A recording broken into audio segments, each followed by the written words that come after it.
So genuinely asking, am I allowed to be happy that Alabama lost last night? Even though I went to Alabama, it's an SEC school, but I did pick Duke to go to the Final Four. And right now my bracket is actually still perfect going into the last day of the Elite Eight. I don't really know. Go ahead and let me know in the comment section. But welcome on into Sunday Funday. It is March 30th. The second to last day of the year. It's not April Fool's. For some reason, I always forget that there is a 31st. Jam-packed show talking about everything going around the SEC. Gunner Stockton is somehow overrated and underrated at the exact same time. I want to get into that. I have news coming out of South Carolina's spring football camp, and that's a very positive direction for Shane Beamer and what is expected to be a monumentous year out in Columbia. Mississippi State is one of the more intriguing teams for 2025 in the SEC for one main reason. I like what they've done offensively. We'll get into that. We also will get into breakout spring players, some names I continuously hear that I think are going to be studs in 2025 when fall rolls around. And I got this prompt that I want to break on down. We're going to try and get this all in within about 45 minutes, probably even less. But real quickly, if you're new here, welcome on into the channel. Make sure you like the video, hit the ring notification, and of course, subscribe because we talk college football every single day, whether it's on the overtime drive, whether it's in one-off videos, Sunday Funday every single week. So make sure that you are subscribed. Make sure that also you're following us on the social channels, TikTok, Facebook, Instagram, Twitter at SEC Unfiltered. Follow me at Mr. Cole Thompson and check out all of our great work found at secunfiltered.com. And as always, this episode is brought to you by our friends over at FANDUEL. Visit FANDUEL.com/SECU and join today in the March Madness chaos. And if you win, you get $200 in bonus bets with your first $5 bet. So put down $5, win that bet. You're going to get $200 in bonus bets. Sign up today at FANDUEL.com/SECU.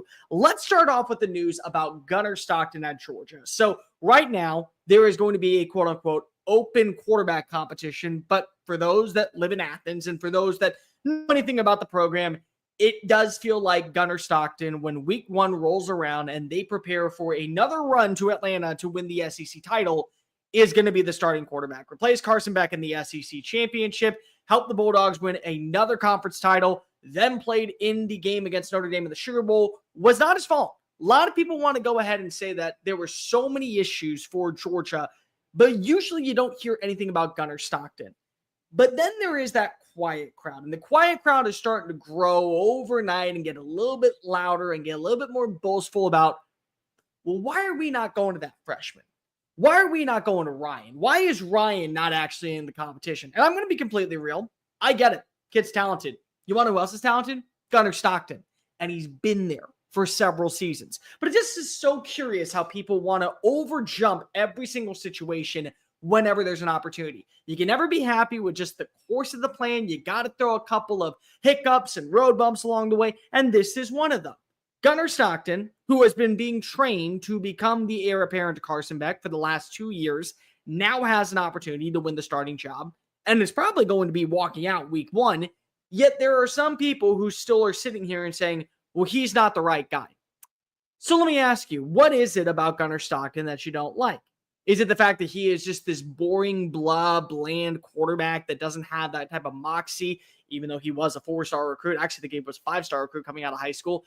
Is it the fact that he doesn't have like that it factor with the zip on the ball that feels like it's a 90-mile fastball in the ninth inning and you're blowing past batters? Is it that? Is it the fact that he just feels not mobile enough? Or is it the fact that you love RP so much that you think that that is the actual solution to your team? I hate to be the bearer of bad news.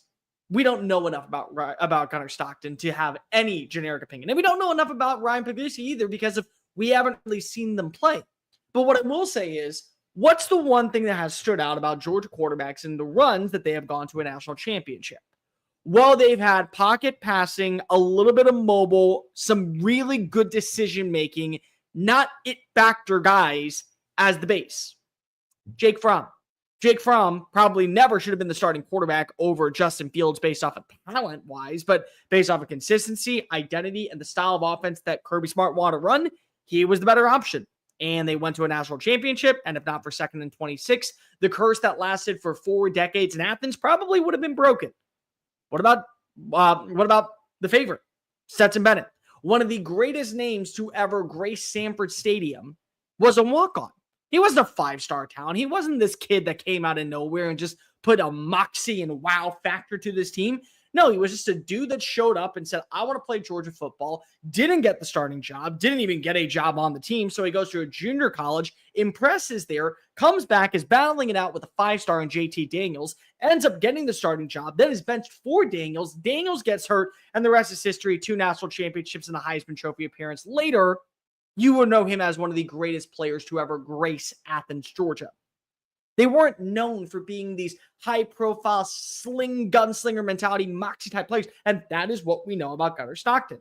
He is a quick decision maker. He is making the right reads, and he is impressing the right people in camp so much to where everyone is starting to believe that, yes, this is the right guy for our roster. And let's just call a spade real fast. Whether or not we believe that Carson Beck or RP or Gunnar Stockton, or you could call back again Stetson Bennett for another year to be the starting quarterback, there were so many other faults with this Georgia team that we aren't throwing anything into consideration.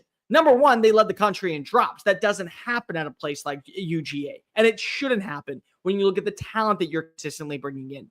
They didn't have a legit number 1 wide receiver. The offensive line, for my money, took a step back compared to the standards that we have seen for years with even Amarius Mims, and we can go even further back with Andrew Thomas. And yes, you still had Tate Ratledge and Dylan Fairchild, and it was a solid unit in most games, but nowhere near the level of what we are known about the type of mentality that the Bulldogs bring on Saturday afternoons. The defensive line, I thought was good, but it was multiple injuries. Secondary had some bumps and bruises along the way. You also had inconsistency in the rushing attack with Trevor Etienne and Nate Frazier, and Frazier had a fumbling issue. So this was not just a quarterback eccentric problem. There were multiple issues for this offense underneath Mike Bobo that eventually did factor in to this team not being able to find its total identity and not win a national title and not even make it out of the first round of their level when it came to the Sugar Bowl. They didn't make it to past the quarterfinals. But those things have started to be fixed. You're hearing reports coming out of camp about what's going on with that offensive line.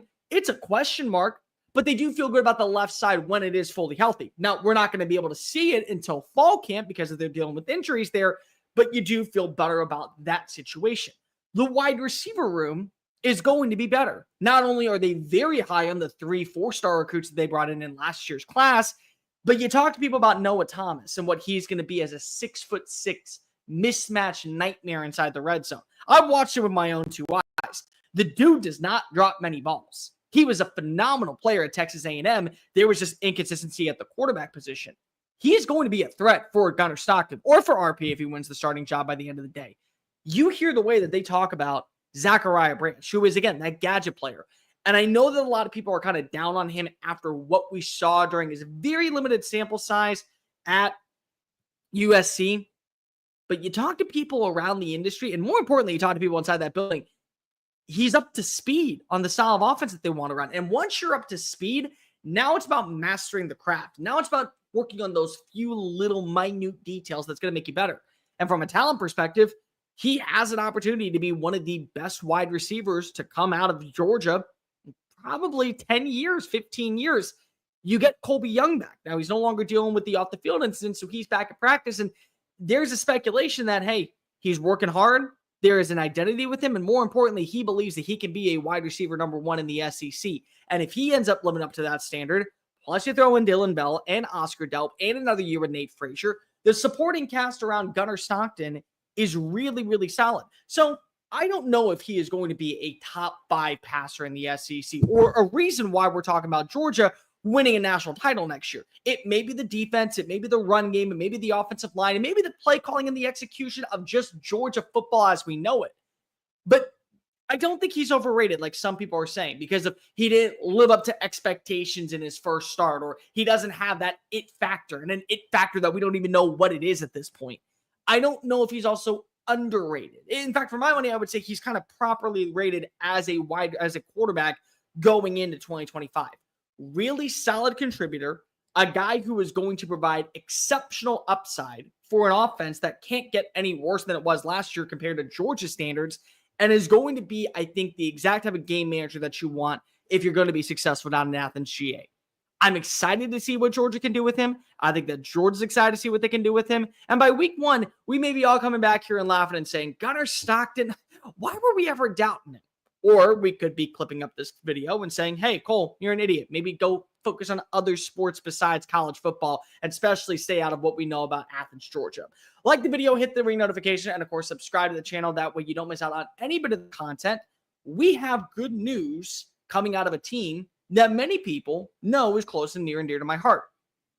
It's not Alabama. It's South Carolina. For some reason, I have gone all in on belonging to that clan. The Garnet and Black, I am fully invested in. And I was the only person at SEC Unfiltered last year that said this was going to be a fun team and a really good team, because if I know what Shane Beamer can expect, especially in a year when he's doubted. So I didn't think that they were going to go to the college football playoff. I will be completely fair with that. And they overexceeded my expectations. Finishing 9-3, getting upset wins to close out the season against Texas A&M, winning the Palmetto Bowl on the road, basically putting themselves in position to at least compete for a college football playoff spot. And then things went south, of course, in the Citrus Bowl, but we don't talk about that in these part of the woods. Everyone is wondering, what's the encore for 2025?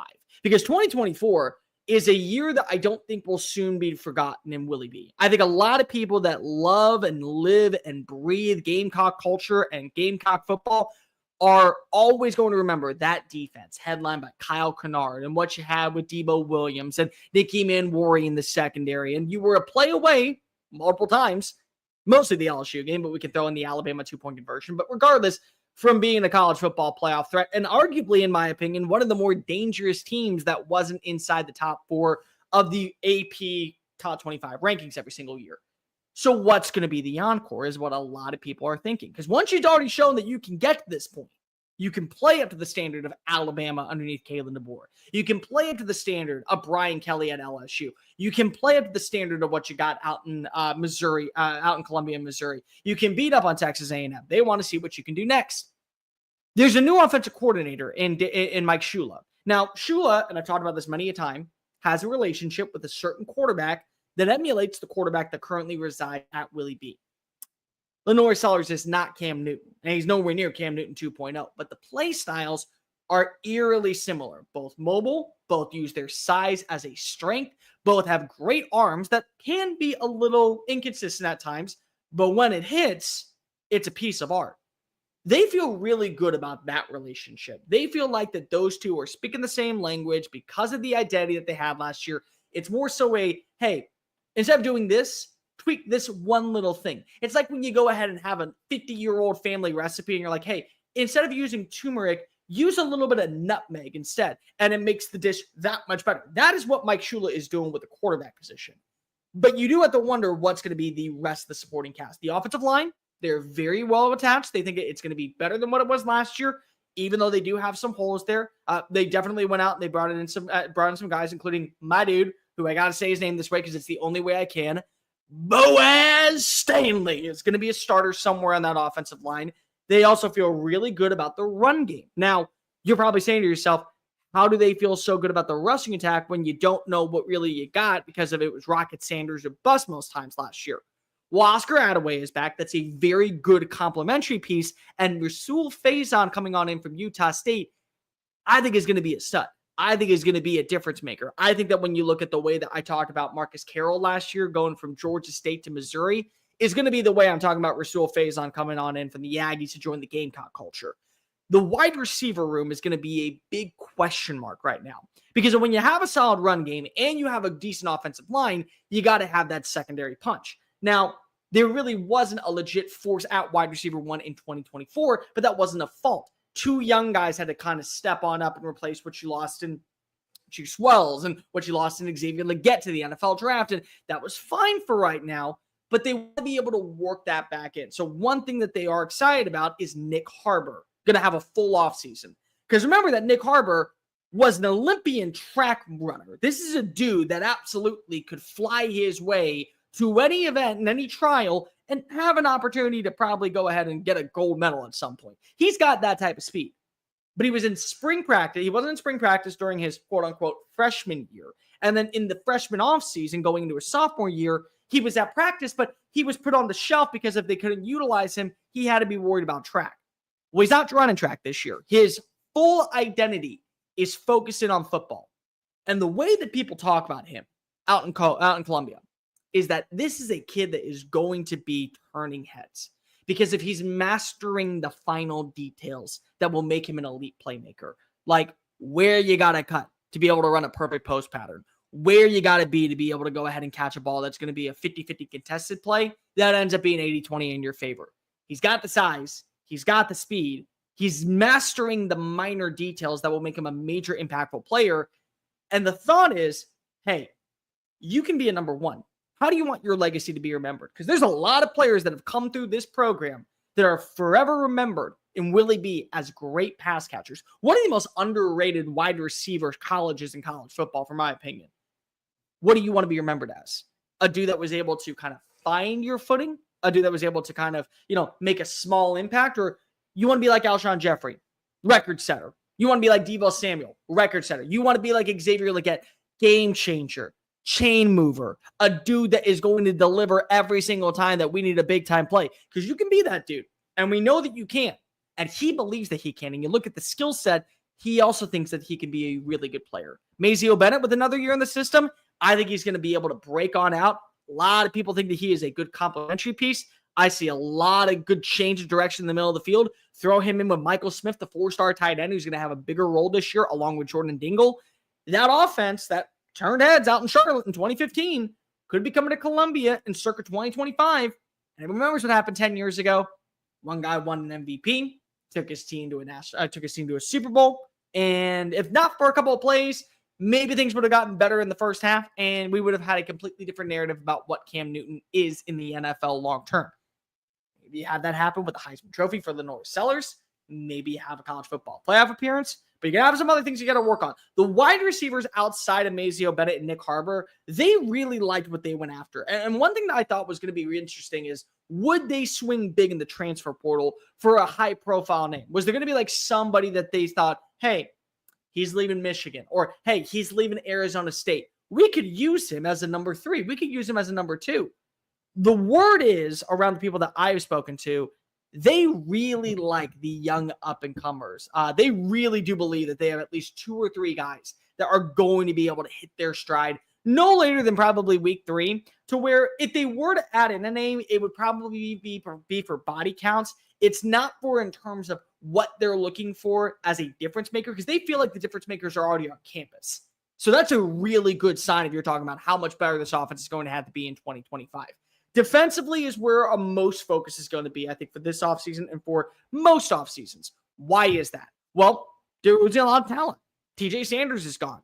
Tonka Hemingway is gone. You no longer have the SEC Defensive Player of the Year coming off the edge with Dylan Stewart. You lost your starting linebacker. You lost one of your key players at cornerback. You lost your star safety, Nicky Manwari, who probably should have sent you to the college football playoff. From what I'm hearing, 2 names that you're going to have to pay very, very close attention to. Brandon Cisse, the cornerback out of NC State, apparently is as advertised. I want to see what he does moving forward. I want to see how he's going to look in fall camp. But if you have him on the outside, it allows Jalen Kilgore to stay in that nickel position where he thrived at times last season. And I think that's a massive win for this organization when it comes to taking that necessary step forward and still be one of the better defense in the SEC. The other name, Gabriel Brownlow-Dindy. Now, a lot of you probably remember that name a few years ago coming out of the Texas A&M recruiting class of 2022, because he was another 5-star that at the very last minute flipped his commitment from Oklahoma to go on down to the Lone Star State. And he was just kind of a name.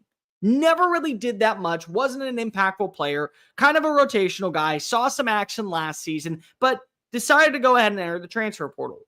Reports are, to people that I've spoken to, he is absolutely the type of culture setter that they want for this defensive line underneath Clayton White.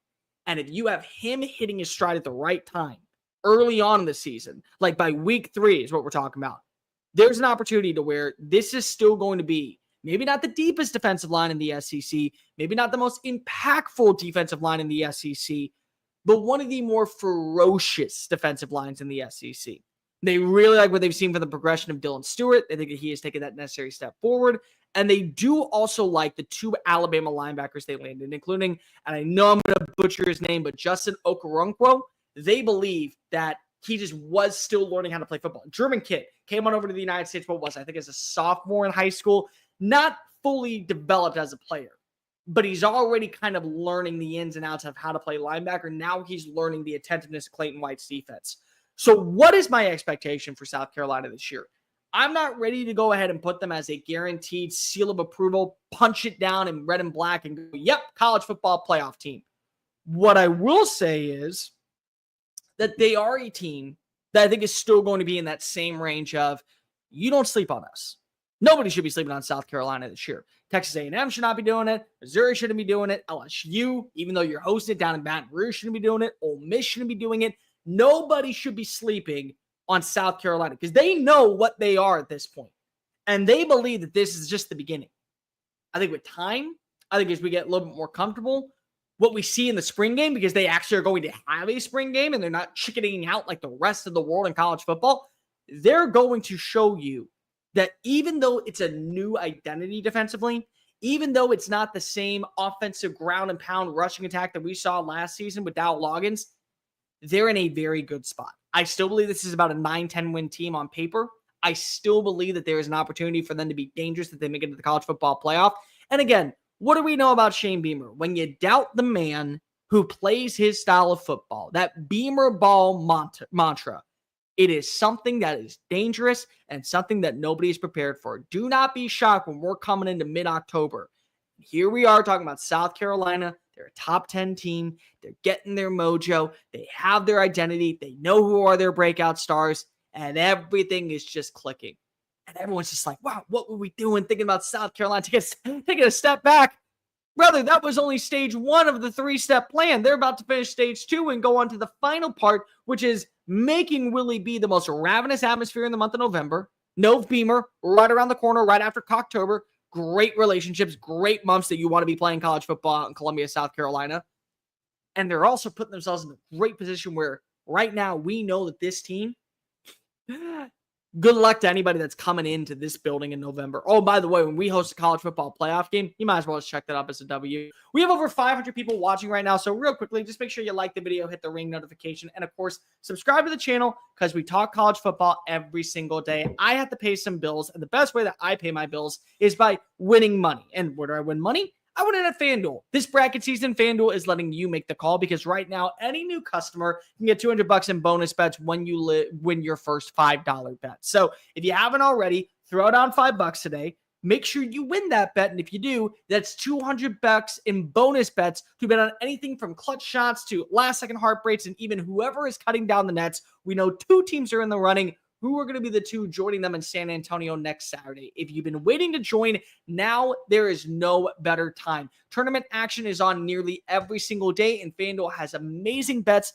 like spreads, totals, game props, and so much more fun. Some of my favorite bets today, we only got 2 games. I am riding high with Rick Barnes and Tennessee at +2.5. I believe that Chaz Lanier is going to be representing his division and helping the Volunteers punch their ticket down to San Antonio. And do I think that we're going to see 3 SEC teams in there? Maybe, but I am going to take Michigan State at +5.5. I think that is a way too egregious line for Auburn with the way that they've looked at times this year. So make sure you go ahead and get your bets in. Visit FanDuel.com/SECU and get in on all the college hoops action all tournament long. Disclaimer: must be 21 and present in select states and 18 plus and present in DC. First online real wager money only. $5 first deposit is required. Bonus issue with non-withdrawable bonus bets, which expires 7 days after receipt.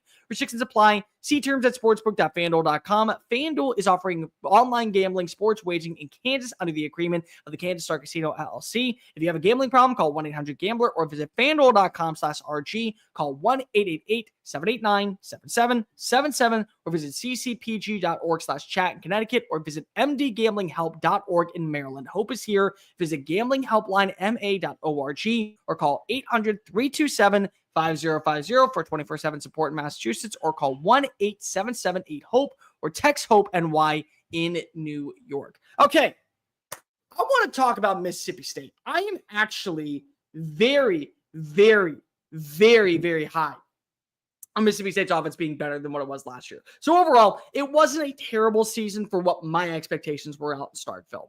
Now, for other people, it was probably one of the worst seasons that you've ever seen. You lost to Toledo. You got embarrassed by nearly every SEC team. You didn't win a conference game.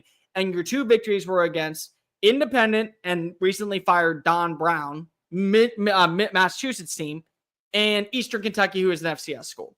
That was it. That's what you got. And you did lose your star wide receiver in Kevin Coleman, and you lost some other pieces to other big-time schools, including Slade Bolden, Stone Blanton, that is now off the NFL draft. So everything this past offseason was a basic, hey, we set what we knew we need to be. Now let's go ahead and fix it.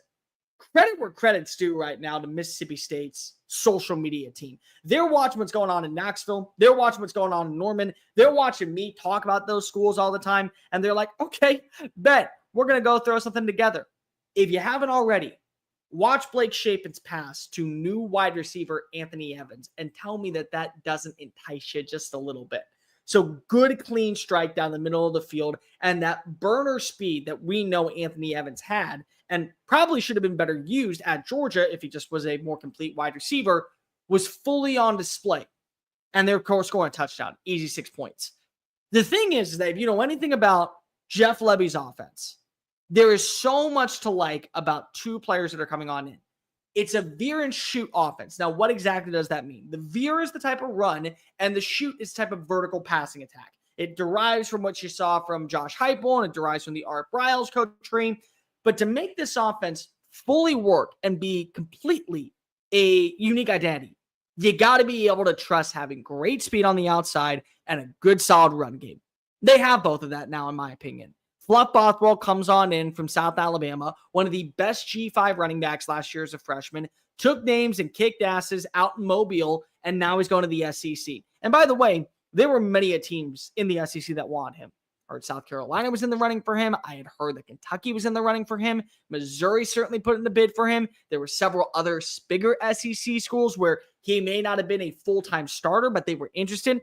Big 12 schools were after him. ACC schools were after him. And so he stuck it out and said, this is the best fit for me. Well, now you have your offensive identity on the ground. This is a guy that averaged over 6.7 yards a play last year, and I believe he's got some home run speed. Then you also throw in Anthony Evans and Brennan Thompson. Now, why is Brennan Thompson's name so poignant to this positioning?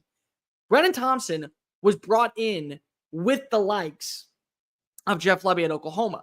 He decided to stick back, lay it out, figure out what's going to be with this new offense underneath Seth Luttrell. Didn't like it. Now he's back in Starkville. So that is an opportunity for you to have a great wide receiver one that already knows what type of offense this has to be successful. The other thing is that you also have a dude that fits for the size radius. That, in my opinion, is a massive win in favor of Mississippi State to be able to get those one-on-one contested catches. Then you throw in Anthony Evans. And again, Anthony Evans, lightning in a bottle. You ever seen the movie Sonic the Hedgehog? You ever watch any of those cartoons? That's your Sonic. He is going to be bouncing off of walls. He is going to be breaking tackles. He is going to be making defenders miss in the open field. And that is going to help out Blake Shapen, who is a quarterback that played at Baylor in a very similar style offense with the passing attack that fits, I think, what Jeff Lebby wants to run. And who knows what would have happened with Mississippi State. Maybe they would have won one or two more games if Shapen doesn't get hurt against Florida and they have to turn to Michael Van Buren. They really like him as at least a bridge quarterback for the guy that they are putting their eggs in the basket for, which is Luke Kromenhoek, the quarterback recruit that came on over from Florida State after Gus Malzahn joined. They really like him too. They believe that he is a massive upgrade for the style of offense that they want to run. They also believe that he is somebody that they can build a future offense around, which is a good thing in my opinion. So you have your bridge option, but you also now have your long-term option that's going to take this offense to another level. The offensive line, who's to say what it's going to be, but they did at least address the area. They added 4 different offensive linemen this past offseason, including several transfers. There's the kid, I think it was from Florida Atlantic, that comes on in. He's probably going to be starting on the interior offensive line. So you like the direction, at least, that you've seen from Jeff Lebby making some moves. The first year is always about establishing your culture. And so when you look at the culture, they knew that there was going to have to be more explosivity on the outside. They knew that there were going to have to be a more ground and pound attack. And they knew that they were going to have a more consistent play at quarterback to be successful. They've checked those boxes off. They also knew we're going to hold out for Coleman Hustler one more year as our defensive coordinator, but we better start bringing in the right names on the defensive side. And I think for the most part, what you know about Mississippi State, where Mississippi State is as a program in the SEC, they've at least brought in names that are going to be competitive to start right away, or at least compete for a starting job. So that's going to raise the level of competition for a defense that last year was almost so ungodly to watch. You had to put the kids to bed because if you knew that they couldn't pay attention. So that's a win in my book as well. Year 2 is about building your foundation. So everything right now is, what do you want your offense to be? What do you want this passing attack to be? What are some things that you know about this unit that has to change for us to be a consistent force in this conference? If you want to be a speed threat, then make sure you're going after speed wide receivers the way that you did by getting in Anthony Evans. You want to be a size threat. Make sure you're going after the right type of tight ends. Make sure that you're going after the right type of X wide receivers, the way you did with Brennan Thompson. You want to be a more run-heavy offense. You got to have 2 or 3 running backs that can easily take pressure off of your quarterback and make sure that you're putting yourselves in second and manageable and not living in third and long and hoping for a wing and a prayer that you find a wide receiver 25 yards down the field to connect for you to be able to keep the drive alive. That's why you bring in a Fluff Bothwell. So overall, when I look at this Mississippi State team, do I think they're going to be a playoff bid round team? Absolutely not. Do I think that they're going to be a bowl eligible team? I don't think so, at least as of right now. But I do think at this point, my whole infatuation and negativity around what Jeff Lebby was, it was never to be, I think, insulting to him, to say the least. In fact, for my money, I was never trying to be insulting to any coach, nor will I ever do that, because there's only 134 jobs and 16 belong in the greatest conference to exist in college football. What I'm saying is that I was trying to lower expectations for Mississippi State fans. You weren't ever going to do anything last year. Even for my money, losing to Toledo was a bad break and a very bad look for you because it wasn't competitive, to say the least. You shouldn't be losing those type of games this year. When Northern Illinois comes to town as now a Mountain West school, which I don't have enough time to argue that logic, you should be winning by double digits. They should be taking their check and walking on back to the conference where there's no correlation to anywhere in the state of Illinois, to the mountainous range of what you know about Colorado and Utah and Nevada, and saying, okay, well, we took our loss, but we got a lot of money. And that's a guarantee win for the Bulldogs. That's what you should see. You should see a more complementary offense that's going to feature the type of players that fit what Lebby wants to run for it to actually take flight. You should see a more stable ground game. You should see, I think, another breakout wide receiver. You should see, going into the fourth quarter, maybe a game not being won by the opposing team, but at least this is actually a quick battle. We're talking about 4-quarter competitive football, and it's no longer just saying, hey, yeah, thanks. We're really excited about losing this weekend. That's what I think should be the mojo for Mississippi State this year. In fact, if I were to give Mississippi State a slogan, it would be, only place to go is up.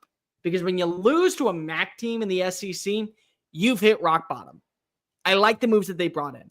I like the wide receivers they brought in. I like the fact that what we're seeing so far in spring practice, thanks to social media teams, is actually showing competence in a Jeff Lebby offense. And I think that's a good thing for the future of what is Mississippi State football. And Mississippi State football, it can be a prideful team. You know you got to be great defensively, but you got to have at least some potential offensively. And I think they have that right now. They continue to do these little things. I'm at least going to say they'll win an SEC game next year. I don't know to who. Maybe it'll be an upset over Texas A&M. Maybe it'll be against Arkansas. Maybe it will be in the Egg Bowl. Who's to say? They will get an SEC win at some point, and they'll be better in the terms of win total by doubling their odds. They won't lose to, say, a Northern Illinois, and if they win one more game, now we're looking at 4-8 versus 2-10. That's what I expect. And the best part is that if you figure out pretty quickly that Blake Shapen you got to move off of, you got your backup plan in place, and he's learning the ins and outs of the offense. That's a good thing, in my opinion. That's a great thing, in my opinion, for what you got in Jeff Lebby going into year 2. If you do that, I think you're in a really, really good spot moving forward. Like the video, hit the ring notification, and follow us along on social media at Mr. Cole Thompson and at SEC Unfiltered. Who are the breakout players this spring that I think are going to be turning heads later on this year? Well, for starters, I want to talk about Dallas Wilson, the 5-star wide receiver that was an early enrollee, initially supposed to go to Oregon and then transfers on to Florida. He has been as advertised. If you talk to anybody down in Gainesville, he is a difference maker when it comes to a route runner. He's got great speed, great concentration, and he's making plays that most sophomores and juniors who have been a part of Billy Napier's system for several years are still kind of getting acclimated to. They are very high on Dallas Wilson. And when Wilson said at the very last minute, hey, Eugene's cool and all, but I really would rather be down in the SEC. I'd rather be down in Florida, working alongside Vernell Brown, working alongside Aiden Mizell and Trey Wilson, and saying, hey, I'm going to work with DJ Lagray as my QB1.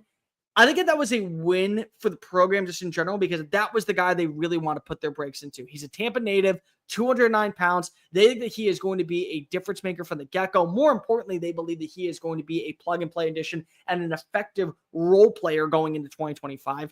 Chris Brazzell is another one. Now, Brazzell last year, he transfers on in from Tulane, goes on over to Tennessee. And for Tennessee's purposes, they didn't really have a complete wide receiver number one. Squirrel White had his moments. Dante Thornton had his moments. Brew McCoy had his moments. And Brazzell caught a couple of big-time catches and a couple of big-time breaks, which was a good thing. But nobody really established themselves. If you're paying attention to what's going on in Knoxville, Tennessee this offseason, you no longer have that X-factor weapon that was Dylan Sampson, who single-handedly carried you to a college football playoff appearance in your offensive side. So Nico's having to take another step forward. Mike Matthews is at least coming along from the people that I've spoken to. They like some of their young up-and-coming freshmen, but you talk to those. Chris Brazzell is a name that continuously is making plays left and right, and a dude that is going to be, for my money, probably at least a safety blanket for Nico Iamaleava early on in the year. They have that game against Syracuse in week 1. I'll be interested to see, is he leading the team in receptions? Is he leading the team in yards after catch? Is he finding his way into the end zone for 6 points? And Fran Brown, unfortunately, he is not going to be able to shower for a week because 17 is putting on a show. That's what I want to see. David Sanders is another name that constantly has been getting a lot of love, and same thing for William Satterwhite on the offensive line.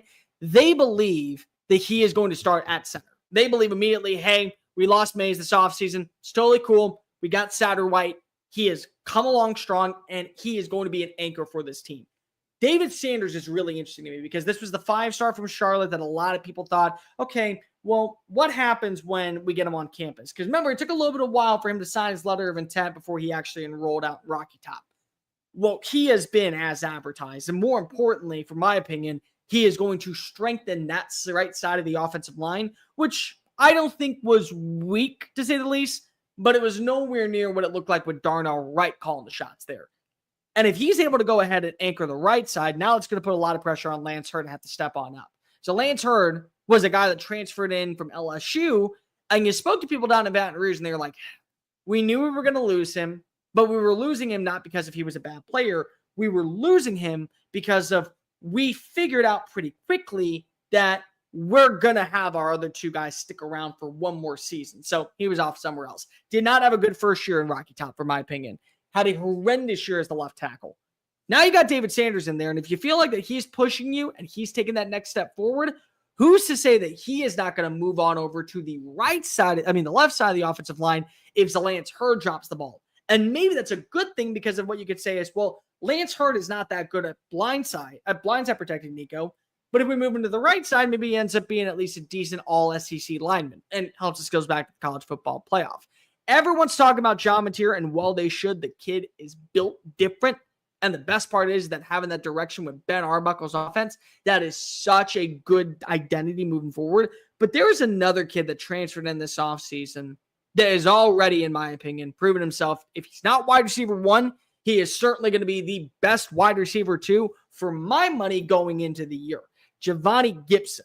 Learn the name, love the name, figure out that name is not going away quietly anytime soon, because the dude last season for Arkansas Pine Bluff put up over 1,300 receiving yards, led the team in, I think he actually broke a school record with the most 100 receiving yard performances in Golden Lions history. He had the most touchdowns, I think, among SWAC players, and he has just been a beauty for this unit moving forward. They have loved every single second of what he provides for this passing attack. And he's already built a really good rapport and a relationship with John Mateer, which, again, when you're already speaking the same language as your starting quarterback, that is a massive win. And then you throw Deion Burks into the mix, who we all thought last year was going to be that big-time breakout player, that difference maker, that dude out in Norman, and he still very well can. Well, who's to say that 2 is better than 1? I mean, honestly, when I look at what you're going to get in this offense moving forward, if I got John Mateer that can run, score me 15 touchdowns, and I also got 2 wide receivers that can absolutely put a defensive back in a blender, yeah, I would consider that a pretty good win. Down in Baton Rouge, they're very high on Jack Pyburn and Patrick Payton. They think that both of them are going to be plug and play additions. They feel really good about both of them coming on in, spent that money properly in the transfer portal. They think that they could be difference makers in replacing Braden Swinson. And again, you already have your 2 veterans and Harold Perkins Jr. and Whitby coming on back. You got another year with Blake Baker calling the shots. So there's a lot to like, I think, about where this team sits defensively on paper. But you brought in Patrick Payton from Florida State. I don't think he never hit his full potential. But I do believe that he is somebody that right now you constantly see the way that he is taking those necessary steps forward as a playmaker. He is winning his one-on-ones against the offensive line. And he's putting pressure on the backfield of Garrett Nussmeier. And that's a good thing because of what you have right now is a guy that is going to constantly do that to opposing quarterbacks. And Jack Pyburn, he may be a third down blitzer. He may be a dude that only comes in for certain design plays. But who's to say that that's a problem? In fact, for my money, that's a major, major win. Because you want to know why? Look at what Texas did last year. Texas had a defensive player by the name of Trey Moore, who started off the season as Jack linebacker, eventually got rotated out because Colin Simmons broke on out. And then they said, hey, just go in on third down and deal pressure the quarterback. Lo and behold, had 7 sacks, had 11 tackles for losses. The anchor on the back on the second level of the defense for Longhorns defense that ranked number 1 in college football. Yeah, they went to the college football playoff and they were a couple plays away from playing for a national championship a second year. Maybe that's what you got with Jack Pyburn. So I really think that that's something that you have to pay close attention to. Finally, one more name that constantly is just drawing up a lot of buzz. It's Austin Simmons down in Oxford, Mississippi. So I was very high on Jackson Dart. Many of you remember the Dart Vader, the Dart NATO takes, and I'm still going to go ahead and root for him in the NFL. But I thought that you could replace a lot of talent this offseason and still be a competitive team out in Mississippi. I thought that Lane Kiffin, again, the way he's talked about, it's such a negative connotation because he hasn't won the big game. I thought it was a little bit BS, but still I understand the reasoning behind it. I thought you could replace Trey Harris, Caden Prieskorn, Juice Wells, even Prince Manley Ellen with his brother Prince Willow Manley Ellen, Walter Nolan, JJ Pegues, maybe not on the offensive side, but defensively you could. Several players in the secondary like Trey Amos. I didn't think you could replace Jackson Dart. I still do not believe that they will be able to replace Jackson Dart. Them going 10-3 last year, maybe they do go 10-3 again this year, but it won't be the same. They're going to have a lot of faith on what they have in the rushing attack, the offensive line, tight end play. But I will say I'm a lot more bullish right now saying that Austin Simmons, if he continues to act the way that he has throughout all of spring practice, that is dangerous for Hotty Toddy country. Because remember, we only got a small little appetizer of him against Georgia. They do not win that game without Austin Simmons coming on in. They don't. They do not have an opportunity. Because in that moment, that was the other thing too. You remember after the game, Lane Kiffin was talking about how they didn't know what was the case going on with Jackson at the point. They felt confident enough that if Austin Simmons had to go ahead and run on out for the rest of the afternoon, they were still going to have the same result. The defense was going to ball on out. They still were going to find their way into the end zone 2 or 3 times, and they were going to beat Georgia in their backyard for the biggest win of Lane Kiffin's career, at least at the time. Well, they're saying that right now that has carried on over. It's carried on over in the locker room. It's carried on over into the practice facilities. Everyone is on the same page as Austin Simmons.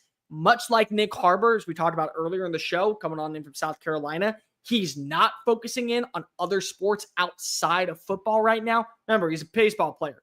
Great arm, great pitcher.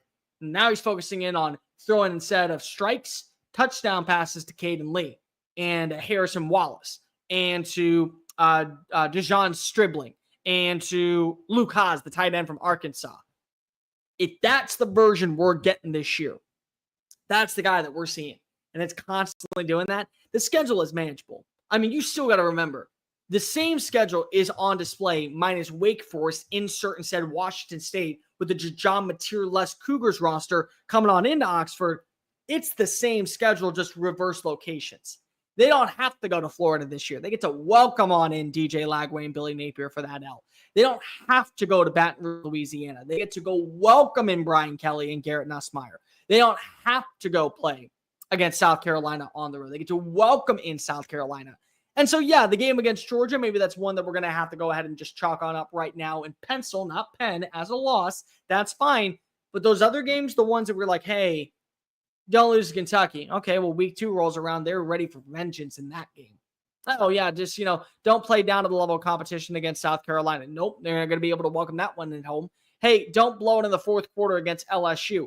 Well, the atmosphere is not going to be in favor of the Tigers going into the final 5 minutes. It's going to be in favor of the Rebels because you're in your backyard. So it's little things like that. Austin Simmons, from what you hear, from what you've seen, just a little bit of trajectory. There's a lot to like about what he is going to be as a starting quarterback next season for Lane Kiffin. And he already has 2 years of experience learning the ins and outs of the offense. Do not be shocked when this kid is putting up massive numbers. And we are talking about Austin Simmons and the Rebels once again. Hey, it's November. There's Lane sitting on like the 7th seed. College football playoff rankings are out. Oh boy, what are we going to do now? We have over 700 people watching. Just thank you very much. If you already are, make sure that if you haven't already, subscribed to the channel because we talk college football every single day. We're getting back into more live streams. The Overtime Drive is back to its normal programming starting tomorrow, 7 p.m. with me and Dave Shoemate at Dave Shoemate SEC if you haven't done it already. And of course, we're going to be moving more into spring football as we wind down and get closer towards the summer months of actual content. And remember, content right now is slow for everybody, but once you realize that basketball season is over and baseball season is over, all we have left is football. I got this question for the mailbag, and we didn't do a mailbag this week because Dave and Chris have been very busy doing the live streams for basketball with the Sweet 16. But it was from George. And George asked, do you believe that there is a Cam Ward 2.0 in this year's SEC? A guy that comes out of nowhere, was pretty well thought of, eventually ends up becoming potentially the number 1 overall pick. No, I don't. I don't think that there is one in the SEC this season. What I will say is the easy answer would have been John Mateer. And I get the reasoning why. Comes on in from Washington State, Ben Arbuckle's offense. He's in a very pass-happy, eccentric unit, and they're taking another big-time step forward. And I think that's a lot likable to go ahead and put out there. What I will say is if I were to pick a guy that can make that necessary trajectory because of the system, because of the personnel, and because we're going to have to see him take those steps forward, I'm going to be completely real. It's Nico Iamaleava. I think that Nico is in for a breakout season. And I have been very adamant about this for the last 2 off seasons now. I told everybody, and Big Orange, I know you're watching, go Vols, congratulations. Hopefully you win today. But I have said since last season, let's not put Nico on this giant pedestal before he's proven anything. And it wasn't because I didn't believe in him, and it wasn't because I didn't think that he was going to be a difference maker and one of the best players in college football. Eventually, he could get there. It was because of the sample size was so limited after Joe Milton played for most of the 2025 season. And they also, I think, they kind of oversaturated with the game in the Citrus Bowl against Iowa that let's let him ease on in. Well, the offensive line was inconsistent. Nico was at times erratic as a passer. Wide receivers dropping balls left and right. But Tennessee still got 10 wins for 2 reasons. Number one, they had a great defensive line and a great secondary headlined by Boo Carter and Jamad McCoy, and then James Pierce coming off the edge, and a solid run game with Dylan Sampson, who for my money still was snubbed of a Doak Walker finalist award. Didn't mean he was going to win the award because we all knew Ashton Genty had that one in the bag by like week 3, but still should have been in the running when they announced it on Thursday night. Well, now that defense is taking a step back. It's still going to be good underneath Tim Banks. I still think it's going to be a very solid unit, but it's not going to be what it was of 2024. And the rushing attack, I still think is going to be there. I love the addition of Star Thomas coming on in, but I don't think it's going to be at that same capacity. However, there is something that you need to know, and most Tennessee fans do know this, especially when it comes to a man by the name of Hendon Hooker. Hooker, year 1, was really promising as a quarterback. They had a good run game. Year 2, they had good running backs, multiple, whether it was Jabari Small or Jalen Wright, and I know I'm blanking on the third guy's name, but they had 3 running backs that all toted the rock. They'd had that X factor, that elite game changer. They don't have that on paper right now. Now, I could be completely wrong, and Deshaun Bishop comes out of nowhere and just breaks off for 500 yards in the first 2 games, and I'm eating crow. But I look at them having 3 running backs this season, Star Thomas, Bishop, third guy. You're on a really good spot at this point. You also are going to have to trust your passing attack, what I think is a good thing. We know Miles Kitselman's going to be missing a little bit of time. There is no actual timeline on when he will return. But you still have Ethan Davis at tight end. You have Chris Brazzell that's having a really good spring. You also have Boo Carter that's seeing a little bit of interesting type of plays where maybe he won't be Travis Hunter 2.0, but they are going to at least have some design offensive additions for him. I think that Mike Matthews is still going to hit. I think Mike Matthews is going to have a career year. And it's because of Nico. So if you're telling me that a guy that has to live up to the expectations of being that game-managing gunslinger that can uncork 150 yards down the field with an offense that caters to his strengths, Nico would be my pick. It's year 3 in Josh Heupel's system. It's year 2 as a full-time starter. The wide receivers of him are all on the same wavelength at this point, whether it's Braylon Stanley or whether it's Chris Brazzell or whether it's Mike Matthews. The offensive line, I think, is going to be better like it was in year 2 for Hendon Hooker. The run game is not going to be the focal point of your offense, but it's going to be a major part of your offense, and you're going to have to step on up and deliver in big-time moments, whether that is in Bryant-Denny Stadium against the Crimson Tide, whether it's down in the swamp against the Gators and DJ Lagway, whether it's against Georgia in your own backyard or Syracuse week 1. I think that Nico is going to take that necessary step forward. And much like you remember that Florida game week 1, where you'll watch as Cam Ward is uncorking, wheeling and dealing, slicing and dicing, picking apart a Skater secondary that is probably still in baby form at that point, fresh out of the eggs.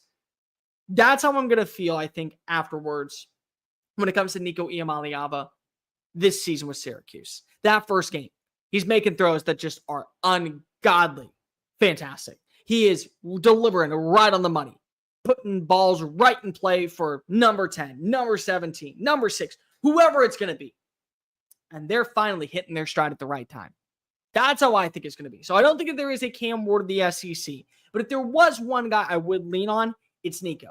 The way that we talk about Nico Iamaleava going into 2024 is the way I think that we will be talking about Nico Iamaleava going out of 2025. It's that big of a jump and somebody that I think can be that big of a difference maker the second that he just gets onto the field at Neyland Stadium week 1. Like the video, hit the ring notification, follow us along. We went a little bit over the timeline I wanted to. I got a bunch of things I got to do around here. Overtime Drive will be back tomorrow with me and Dave Shoemate. We're going to be breaking down wide receivers throughout the SEC. Who are some standouts? Who are some names that we think are going to take that necessary step forward? Who are the dudes that we're ready to go ahead and see actually hit their stride at the right time? Like the video, hit the ring notification, follow me on social media at Mr. Cole Thompson. Check out all of our great work found at secunfiltered.com. To Rocky Top Nation, hopefully you continue to make the SEC prideful by getting a win over Kelvin Sampson and the Cougars. For Auburn people, I know I'm a Bama grad. I don't really care. I want to see most SEC representation as much as humanly possible. Go ahead and beat up on Sparty, even if I took Sparty with the points. We will be back here tomorrow for the Overtime Drive. Until then, be good, be safe, God bless, have a wonderful Sunday, and remember, you only live life once. Don't take it too seriously.